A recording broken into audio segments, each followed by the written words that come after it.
card, you got it. The grossest little creatures that you've ever seen. To some, it was a game, to others, a marketing device, and even a teaching tool.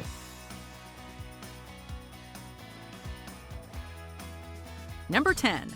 Bop It. Okay, so since it's Mallory's birthday, we're gonna play her favorite game, Bop It! Yeah. When you went to a party in the 90s, was it really a party if there was no Bop It there? This game featured a voice giving you instructions on whether to pull it, twist it, or bop it. And you had to have some serious coordination to be able to master it. Man, that looks easy. Sure, it looks easy. Bop it. But it's not! Whoa, it's getting faster. Bop It hit the market in 1996, and unlike many of the other toys on our list today, it is still available for purchase for your next party. Since the original version you remember from your childhood, the brand has released a number of new variations with advanced functionalities. Shout it! Yeah! Shout it! You're out! Number 9. The Talkboy. After the 1990 success of Home Alone, Kevin McAllister was back just 2 years later for Home Alone 2, Lost in New York. If you've seen the movie, you will know exactly what product we're referring to. Guests of the new celebrity Ding Dang Dong stay at the world-renowned Plaza Hotel, New York's most exciting hotel experience. Interestingly enough, this product was specifically created for the film and also hit the retail market as a movie tie-in in tandem with the film's release. Stop drooling on me. Stop drooling on me. And that, friends, is how the Talkboy was born. It was a simple device that acted as both a cassette recorder and player, with a voice-changing feature added to the later model, as well as a design that appealed to the younger crowd. After seeing Kevin use it for his over-the-top antics, it's no surprise that tons of other kids wanted one for themselves. Number 8. GoGo's Crazy Bones. Whether you simply collected them or actually played competitive games with them, you definitely carried some crazy bones in your backpack if you were a kid in the late 90s. Some people say the world's crazy, but they don't know about crazy bones. Did you know that they're actually based on a children's game from ancient Greece called Astragal?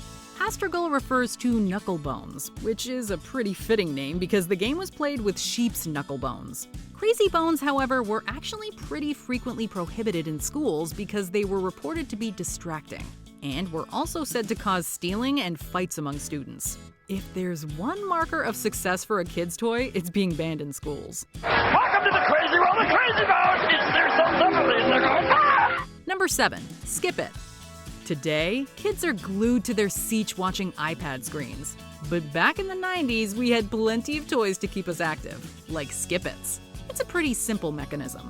There's a loop that hooks around your ankle, with a ball on the end of an attached rope that you're supposed to skip over. The very best thing of all, there's a counter on this ball. So try to beat your very best score. See if you can jump a whole lot more. Technically, Skip It was released in the 80s, but it wasn't until the 90s that the so-called Skip It Renaissance took place, according to the CEO of the company at the time. Skip it, sounds like fun. Faster, faster, everyone. As a mark of their popularity, the manufacturer even made stickers and streamers so you could personalize your Skip It and stand out from the rest of the basic skippers. Crystal clear, crystal clear, skip it, it'll blow you away. It's a hot new way to play. Number 6. Soccer Boppers. Sock 'em boppers, sock 'em boppers. Want a toy that gives you an excuse to playfully beat the crap out of your friends and siblings? Then you need Soccer Boppers. They're even more fun than a pillow fight. Previously known as Sock'em Boppers, these inflatable boxing gloves were introduced in the 70s, but didn't reach peak popularity until the 90s. Blow 'em up, put your hand inside, get ready to have the time of your life! Incidentally, they had to change their name due to a lawsuit claiming they infringed on the name of Mattel's toy Rock'em Sock'em Robots, so Sock'em Boppers became Soccer Boppers. While they did see a resurgence in popularity in the 2000s, we're not so sure how today's parents would feel about the inherently violent use of the toy. Soccer Boppers, more fun than a pillow fight, my big-time toy. Soccer Boppers! Number 5. Koosh Balls. What do you have there? Koosh? This? Yeah? Yo, yo, yo. What was it about these things that made them so much fun to play with? The inventor of Koosh Balls, Scott Stillinger, actually conceived of the idea because he wanted something to teach his children to play catch with. They're soft enough that they don't hurt if you get hit with them, and they won't bounce away if they hit the ground. Released in the late 80s, Their massive success continued into the next decade. I used to love these.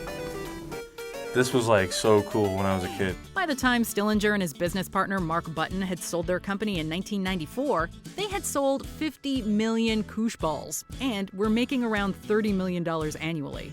Did you know that each Koosh ball is made up of about 2,000 rubber filaments? I did not. Number 4. Creepy crawlers. Behold, my most horrifying creation. Graveyard ghoulies. The 1960s Easy Bake Oven saw the addition of the Snack Center in 1993.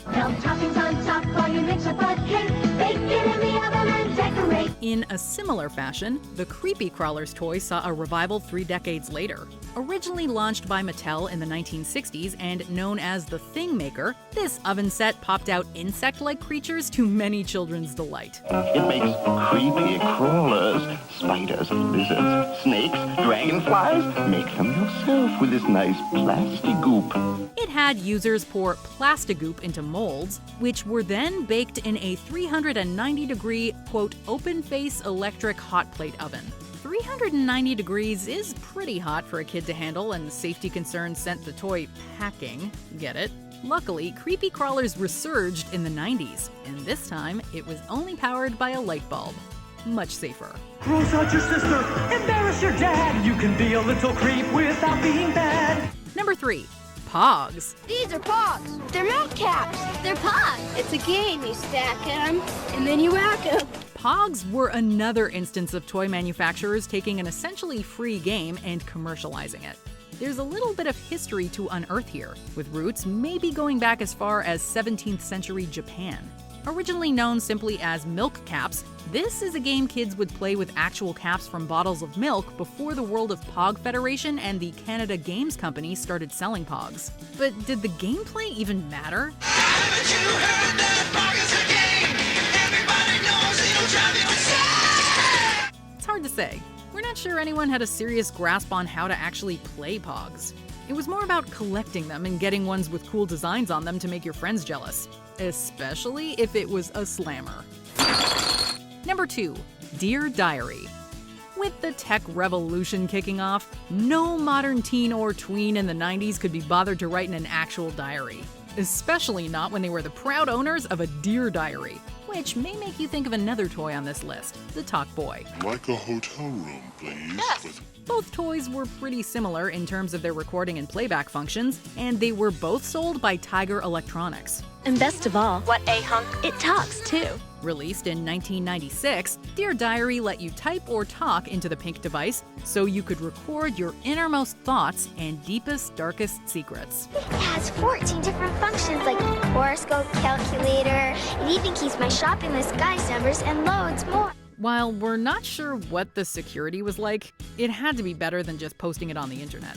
Number 1. Tamagotchi. Digital pets were all the rage in the late 90s, and Tamagotchis were the ones to kick off this major trend. What wasn't there to like about having a little digital creature to take care of? You have to look after it as you would a normal pet. For instance, there's different icons on the screen that you have to cater for.